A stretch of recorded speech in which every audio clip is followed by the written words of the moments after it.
all of you for being here. So, where you going? We're ready. So my name is Denise Martin, and most of you know me as the harpist who is doing harpyoki.com for the homeless. But tonight I'm here as the author of Eating My Way to Heaven, because selling my book and the movie deal I'm working for is going to pay for the Echo Dome Village I want to build here in Portland, along with my sister company, Pacific Domes, so we can offer some resources and services to the homeless so that they can get employed and be supported until that employment supports them. So that's what selling the book's about, so I need to get busy and do that right now. Could you tag me at 8 minutes and then again at 10? 10 and then 8. When 8 minutes is gone by, please holler at me, and then 2 minutes later, again. Okay. So, Eating My Way to Heaven is my autobiography. It is not a diet book. It's not a how-to. It's my wild-ass story of how I found my way out of 16 years of bulimia.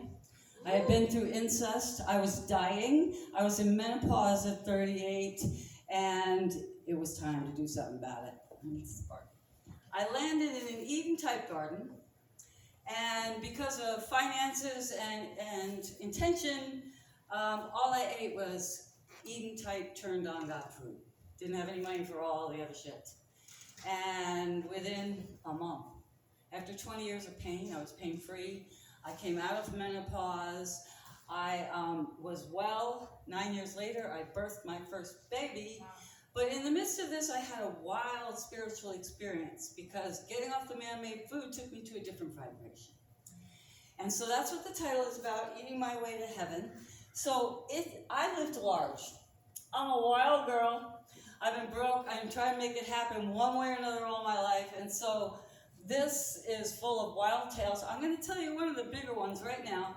And the story is called, Hey Oprah, Remember Me. I spent $40,000 wrapping a TriMet City bus that ran around Portland for a year after I published the book, and then my life went sideways. So now here I am starting again. So hey Oprah. So here's how it goes. So now I've had this experience. I'm well. I look great. I'm turned on like a Christmas tree. I've had other dimensional experiences. I've come out of menopause. I'm ready to tell the whole world the truth about food. So here's what happened next. Thank you, yes. So it began the last week of August, 1999. In my dream, I was traveling with Oprah as a member of a dance troupe she was sponsoring. Although we'd been on the road together for a while, I had not gotten the opportunity to actually talk with Oprah. Finally, I started to see her seated alone in a booth at the restaurant we'd taken over for dinner. Swiftly, I slid in next to her and quizzed, Oprah, has anyone ever talked to you about the connection between food and spirituality? She softly said, no. Forget about your weight, forget about your health. Wouldn't you like to be closer to God? I probed. Oprah looked me square in the eyes with genuine interest and said, tell me more. Well, this crazy woman woke up and went, okay. And with 50 cents in my pocket, I set out to hitchhike to Chicago, 2,100 miles, and talk to Oprah. She said, tell me more. So I'm going to make you read the 2,100-mile trip. Then I had to spend 4 days homeless in Chicago, and I had to get in the studio. And then I had to figure out how I was going to get Oprah's attention, preferably without getting arrested. So here we go. Now, I've gotten into the studio. I've been asked to stay for 2 shows. And here's what happened next. So we're 40 minutes into the first show. I've been quiet so far, it's emotional. The guests deserve the attention. So 40 minutes in, I'm going to make my move. So the studio was set up like a theater.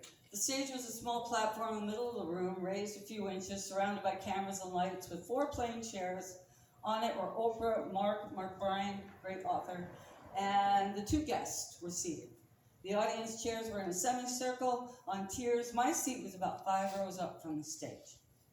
I headed toward the bathroom. After passing the last camera, I took a sharp turn with the intention of walking up on the stage and chatting with Oprah. A tall security man grabbed me. I leaned around him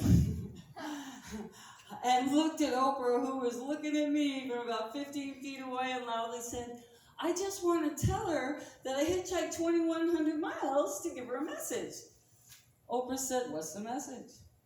The security man released me, and I now had Oprah's ear as well as the attention of the other 200 people in the room.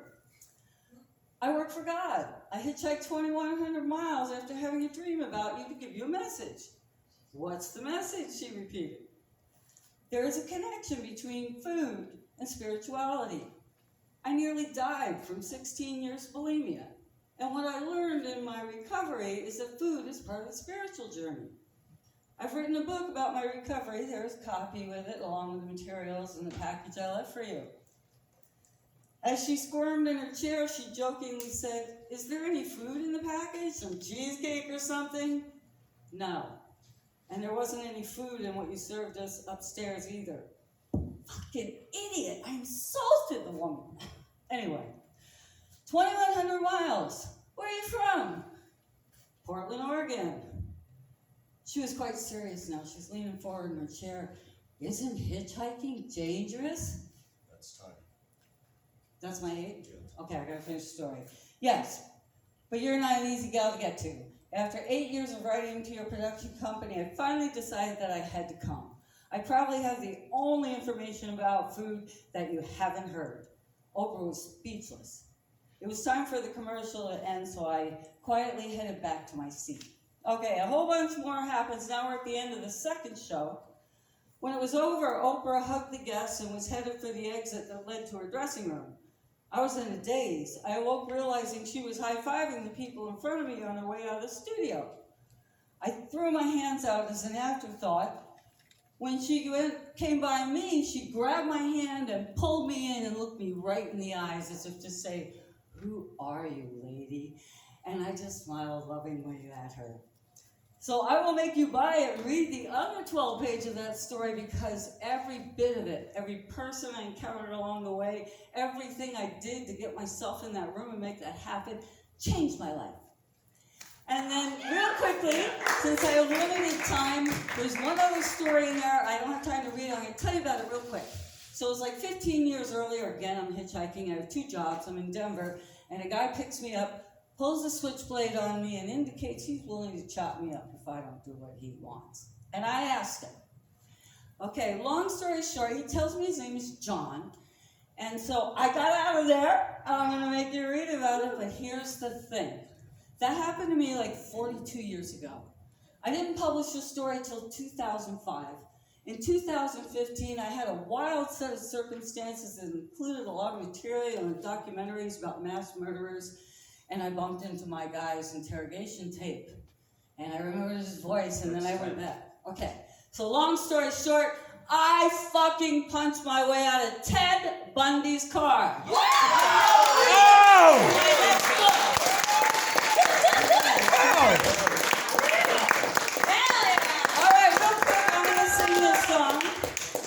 And my mouth is really dry, whatever. And I just wrote this song. I may not even get through it. You want water? Yeah, please. Rev, are you going to join me? Thanks.